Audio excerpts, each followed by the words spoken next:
over a decade, the South African flag has been flown overseas by the Hall Speed organization, run by Castrol Toyota team principal Glyn Hall. Hall Speed has built cars for overseas teams competing in the Dakar Rally, and the Germany-based Overdrive team, run by South African Scott Abram, has 2 Toyota Hilux models on order. Overdrive recently conducted a test session in the Magaliesburg. As quite a few people know, Overdrive, we've been working with Glyn Hall for the past 6 years in Europe. First obviously with the Nissan project on the Dakar, and then now with the Toyota project. And yeah, this week we are testing with some of our customers from South America, and they're out here to test the vehicles. We have 2 cars on order at the moment, and it's part of our build-up to the Dakar and the preparation for the Dakar.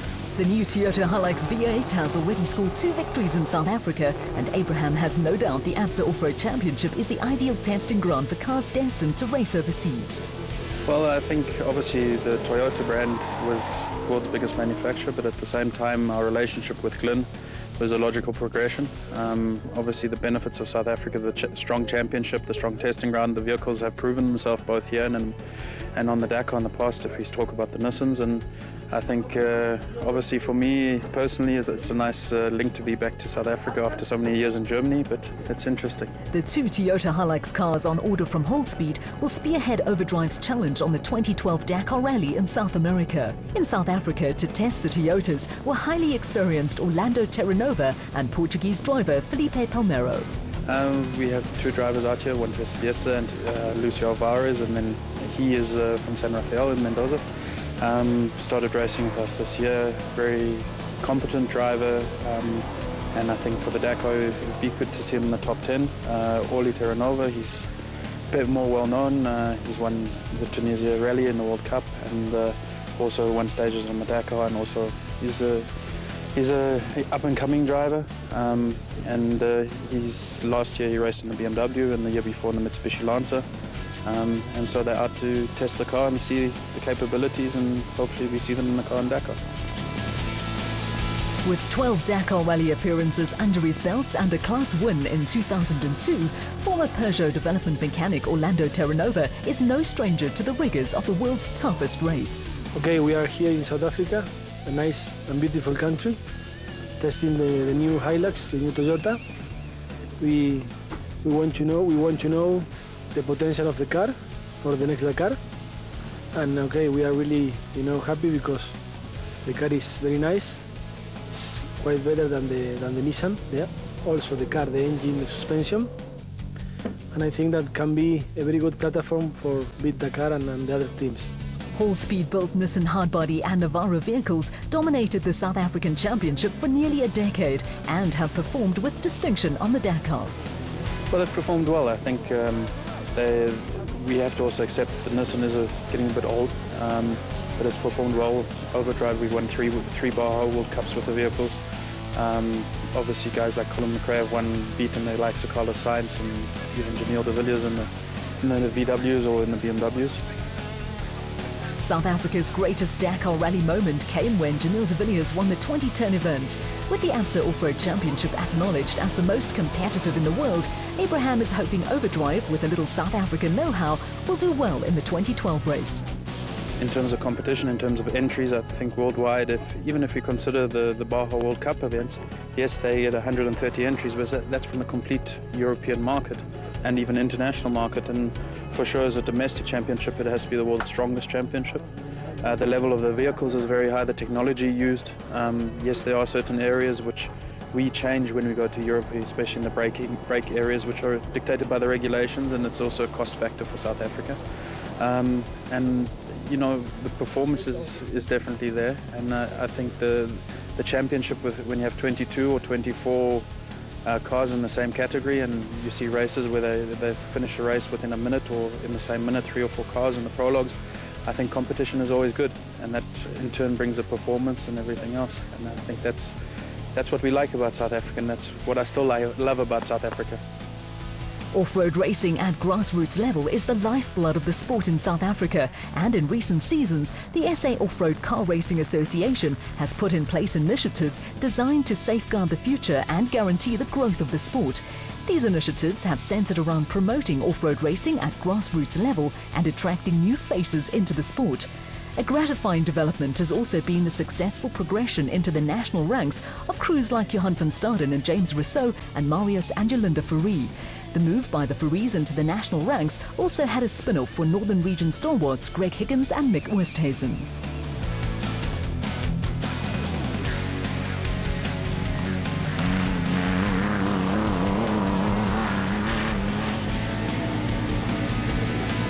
Another move in recent seasons by the SA Off-Road Racing Association to bolster grassroots competition has seen selected Northern Regions and KwaZulu-Natal Championship races run in conjunction with ABSA Off-Road Championship events.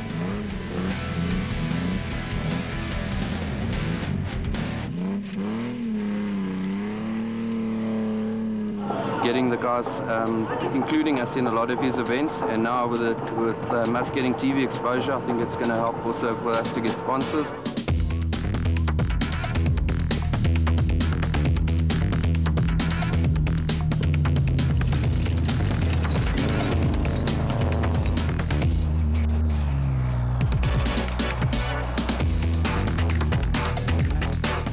Back to the Diamond Route 200 in Wolmaranstad, and at the start of the second and final loop of the race, overall leaders and special vehicle frontrunners Jaco and Jan van Aert were stamping their authority on proceedings.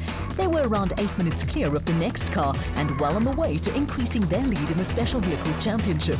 The first of the production vehicle runners were Jaco du Plessis and Louis Bester, who were also leading Class D by a clear margin.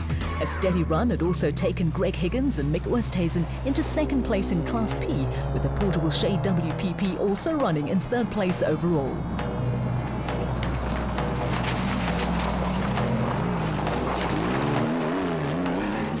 Mick Oosthuizen has been around the block once or twice and has seen it all as a driver and co-driver in regional and national championship racing. Oosthuizen has also made his mark as a technician for top teams and is one of off-road racing's true characters.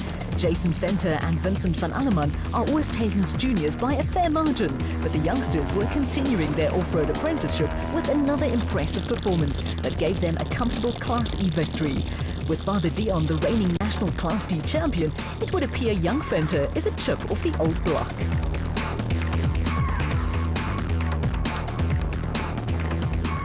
There was also a steady performance from Tinus Leroux and Gustav Pinard in the Sandmaster, with the Mafeking pair slowly working their way to the front of the Class B field.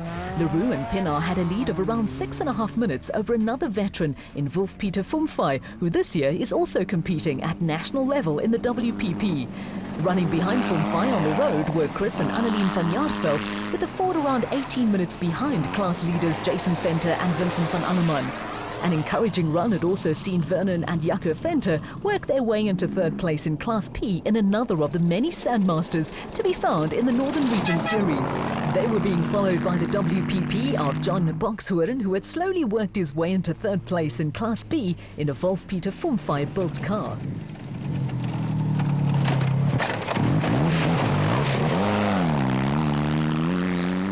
The highly modified Sandmaster of Dion Kruger and Gerry Fourie was running a solid fourth in Class P and was being followed by Giel Nel and Johan de Klerk, who had gradually slipped down the Class B running order.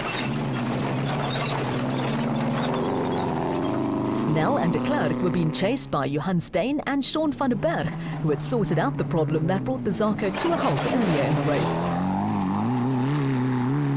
The Lichtenberg crew of Willy Wellman and Charlie van Wyk had a comfortable lead in Class F, with the Ford sounding healthy.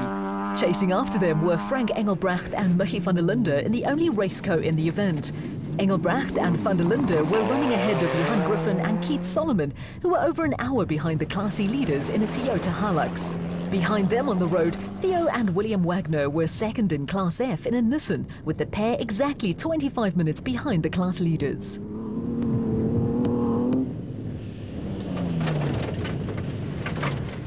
A little deviation from the route cost the Wagners a few seconds, with the crew apparently not fazed in any way by the incident. Off-road racing is also about perseverance, and Andre van der Berg and William Dunhan were the last of the classified finishers, with fourth place in Class E.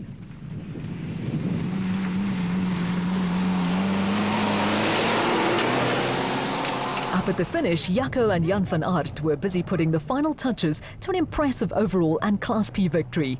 It was a win that consolidated their special vehicle category championship lead. The homemade Janko never missed a beat, and not far behind the Van Aerts were production vehicle winners Jaco du Plessis and Louis Bester in the Toyota Land Cruiser. Baie lekker geweest, met baie tyd. Gedink het gaan vinnig wees, dit was maar baie plekke was dit maar. Dit maar 'n bietjie beklei met 'n stuurwiel. 'n Bietjie modder gehad en goed gekry. Ek dink daar's 'n paar ouens wat dalk gaan vassit. Ons het so die laaste stukkie 'n bietjie gebattle om deur te kom. Maar alles het goed geloop. Navigation en die goeie was lekker. Die ou baas was op sy plek vandag. Sal plan moet maak, ons is nie fiks genoeg nie, maar dit was lekker. Baie lekker. The final result showed a good mix of special and production category vehicles, making it into the top 10. A star of the future also got into the act, but one of the spin-offs that regional championship events offers is an opportunity for national competitors to have a little fun or shake down machinery. 3 crews who have extensive national championship experience took the opportunity to use the Diamond Route 200 to go out and enjoy themselves, and in the case of Marius and Jolanda Fourie, to also do some testing before the next national race on the championship calendar. Ag, wat ons bly naby hierso, so as maar 'n bietjie besluit ons gaan 'n bietjie kom speel en die kar weer 'n bietjie toets en al daai dinge. For brothers Gerard and Lawrence du Plessis, it was an opportunity to take an aging Porter out of mothballs and have some fun under race conditions. Hy lyk vinnig, maar hy het heel wat rowwe terreine. So weet nie, daar's stukkies wat vinnig is en ander is redelik rof en bietjie modder hier en daar. Weet maar ek dink die wind waai vandag. So ek dink die stof sal ook nie 'n probleem wees.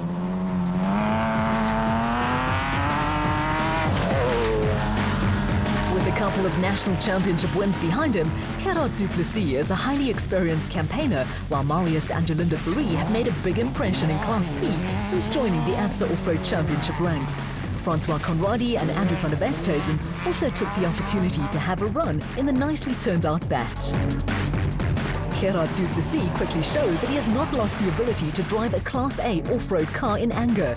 Du Plessis showed impressive pace, with Francois Conradi and Andrew van der Westhuizen also showing that they are likely to be a handful for other Class B crews over the rest of the ABSA series.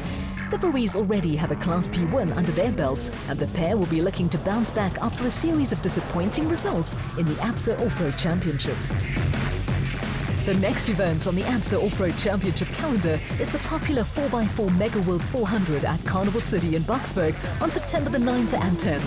The 4x4 Mega World 400 is round 6 of the National Championship and brings off-road racing into Gauteng's backyard. Take a trip to the East Rand and take in the drama of National Championship off-road racing. If you can't make it to Boksburg, you can also follow the action on the 4x4 Mega World 400 right here on Supersport, your world of champions.